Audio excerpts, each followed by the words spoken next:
What I do basically, I'm an investor, and I think that, typically people talk about investment classes. They say, oh, real estate investment is better than stocks. Stocks is better than real estate. Some people believe in diversification. What I believe in is, I believe in true diversification, and diversification for me is not just investing in real estate and stocks, because that's the only asset class really that you have in Nigeria. Real estate or stocks and things like that. True diversification for me is being able to invest in multiple countries, in multiple currencies, and in multiple class assets. So I will invest in a farm in Omaha. I'll buy cow sperm in Australia. I'll buy gold. I'll buy forex. I'll buy investments in Europe, in America, in Canada. It doesn't matter what the investments are. And one thing I realized over the years is that you really have to hone your skills for financial investment. What I mean by that is this. So everybody left stock markets. It went down the drain. Now everybody's back into stock market, but you have to be careful. I've studied stock market crashes in New York from as far back as 1948. You have the bulls and the bear runs and so on and so forth. But the key thing is this: you have to learn, really truly speaking, that my father owns the biggest farm until you go outside and see other people's farm. So I always preach, don't have a local mentality when it comes to investments. There are tons and tons of opportunity. You can trade on currencies, you can trade on commodities, you can trade on futures, on options, and those things. And those things, I don't have a financial background. I'm a lawyer. I'm a core lawyer. And people see me, I thought you studied economics or finance. I say, no.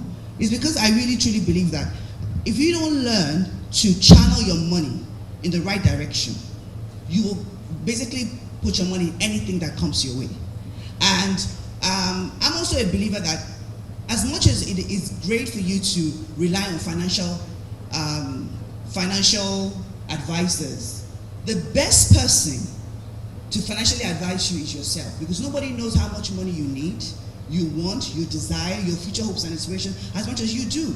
So it's not that difficult to learn these things. It's best for you to put the tons of training, tons of information online. The world is much smaller than it was years ago. You have 17, 18, 21-year-old young people online making millions. When I go on chat and I see all these young guys from high school killing the stock market with penny stocks, I'm like, oh my God, I'm late in the game. There are tons of information out there, tons of opportunities out there. You can start forex trading with as little as $100, as little as $1,000. You can dump things on the stock market. I'll give you an example real quickly. I was really into the Nigerian real estate, but then I realized that we're very disadvantaged in many ways. When you want to buy a property in Nigeria, for instance, in this Axis Lekki, you are sinking in a lot of money. You're talking of tens and tens of millions that you're just sinking. There's no funding. The funding from the bank at 20-something% is ridiculous, because you're not going to get that return on investment. So I was done. I booked a plane to Atlanta. I researched online, and I found out that Atlanta was a fantastic place to invest. I went in there, and now I set up an office there. I have an office in London. I have an office in Atlanta. I buy properties online. I bought one a few weeks ago for 21 million. The rental income is about 4 million per annum. This same property, somebody bought it 2 years ago for half that price. There are tons of opportunities out there. If you can't afford that kind of money, you can buy what we call tax liens, whereby you go in very small and eventually you can end up owning the property. You can buy brownfields in London. You can buy greenbelt land in London, £2,000-3,000. You can buy storage boxes. You can buy so many things out there that it's no longer an excuse to say, oh, I don't have money, or oh, I don't have enough money, or I don't know what to put my money in. Tons of investment opportunities out there. So I always say to people, don't be a local champion. Get out there. Tons of things to do, tons of things to buy, I encourage you. Firstly, you don't need to become like me. Just be yourself. Then secondly, truly, when Motoya was talking, I was also smiling. Smiling because she's going to go out here with tons of enemies. I'm not one of them really, but I know there are some realtors sitting and looking at me. They might not like what you have said. But well, basically, we should be looking at progress, like you said. And we need to look at it differently from actually the way you put it. Because one needs to actually define progress.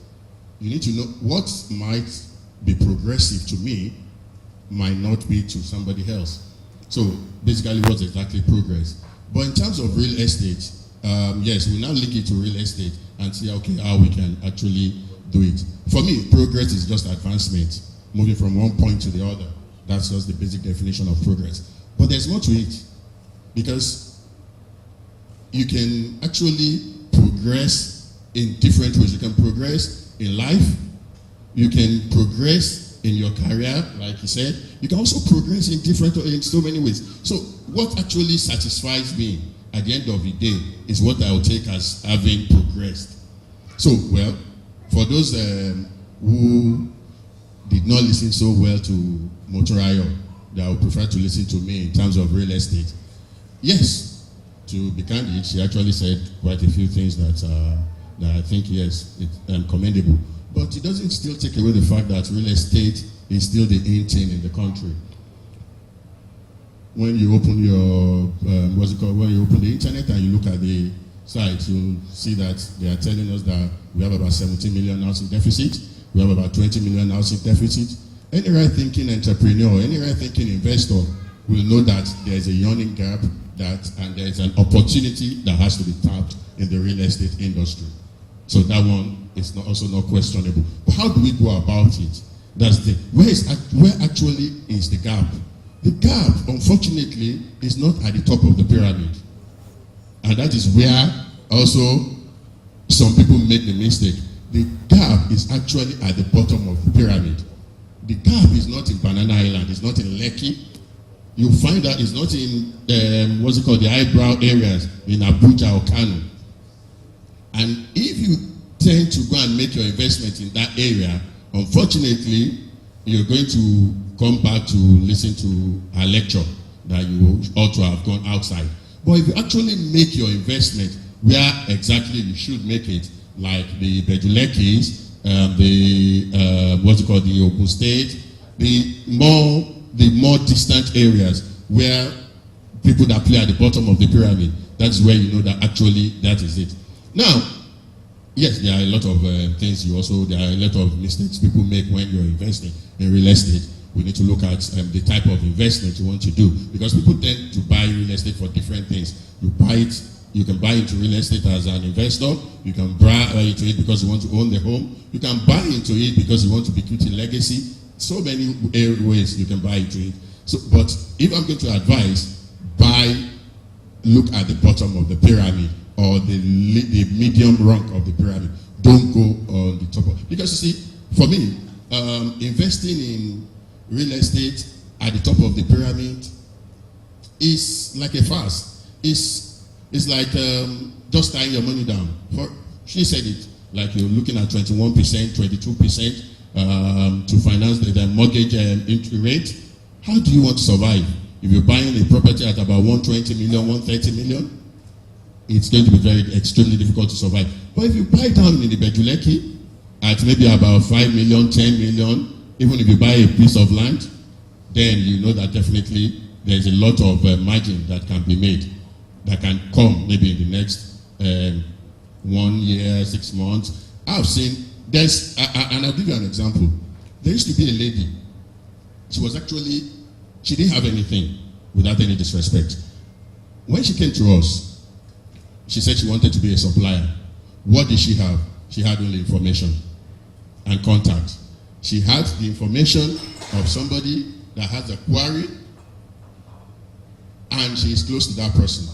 So she can get, can get granite on credit from that person, and she was supplying to us. We were paying her. She was making money.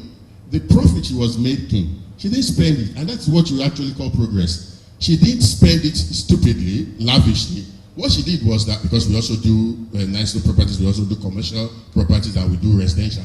She started saying, okay, Oga, can you please sell this to me, one shop to me?